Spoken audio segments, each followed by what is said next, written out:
মাত্র 5,30,000 জনসংখ্যার দেশ এবার বিশ্বকাপ মাতাবে। কি অবাক হচ্ছেন? হ্যাঁ, ঠিকই শুনছেন।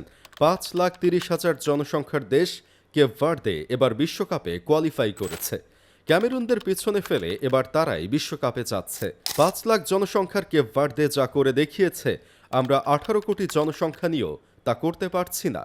গাণিতিক হিসেবে বাংলাদেশের জনসংখ্যা কেপ ভার্দের চেয়ে প্রায় 340 গুণ বেশি। তাত্ত্বিকভাবে 17 কোটি মানুষের দেশে প্রতিভার অভাব হওয়ার কথা ছিল না, কিন্তু বাস্তবতার রূঢ় সত্য এই যে দেশের জনসংখ্যা একটি ছোট শহরের সমান, তারা আজ বিশ্বকাপের মঞ্চে।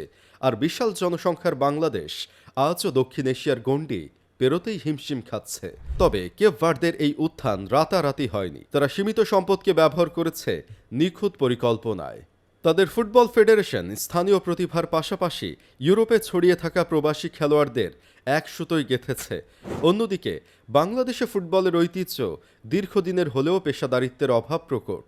ঘরোয়া লিগের মান, উন্নত প্রশিক্ষণ কেন্দ্র এবং তৃণমূল পর্যায়ে স্কাউটিংয়ের অভাব ঢাকাকে ফুটবল মানচিত্রে পিছিয়ে দিয়েছে। যেখানে কেপ ভার্দে আধুনিক প্রযুক্তির সমন্বয় ঘটিয়েছে, সেখানে বাংলাদেশ এখনও পড়ে আছে পুরনো জীর্ণ পরিকাঠামোয়। ফুটবল বিশ্বে এখন কেবল আবেগ দিয়ে জেতা সম্ভব নয়, প্রয়োজন বিজ্ঞান ভিত্তিক কৌশল। কেপ ভার্দে দেখিয়ে দিয়েছে জনসংখ্যা কোনো বাধা নয়। যদি সদিচ্ছা থাকে, তারা ছোট দেশ হয়েও বিশ্বমানের কোচিং স্টাফ এবং দীর্ঘমেয়াদী লক্ষ্য নির্ধারণ করেছে।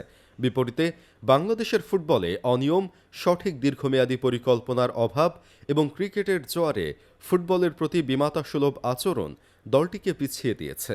18 কোটি মানুষের দেশটিতে ফুটবলার তৈরির পাইপলাইন গড়ে না ওঠায় প্রতিভার অপচয় ঘটছে প্রতিনিয়ত। কেপ ভার্দে খুব বুদ্ধিমত্তার সাথে তাদের প্রবাসী খেলোয়াড়দের জাতীয় দলে জায়গা দিয়েছে, যারা ইউরোপের সেরা ক্লাবগুলোতে প্রশিক্ষণপ্রাপ্ত।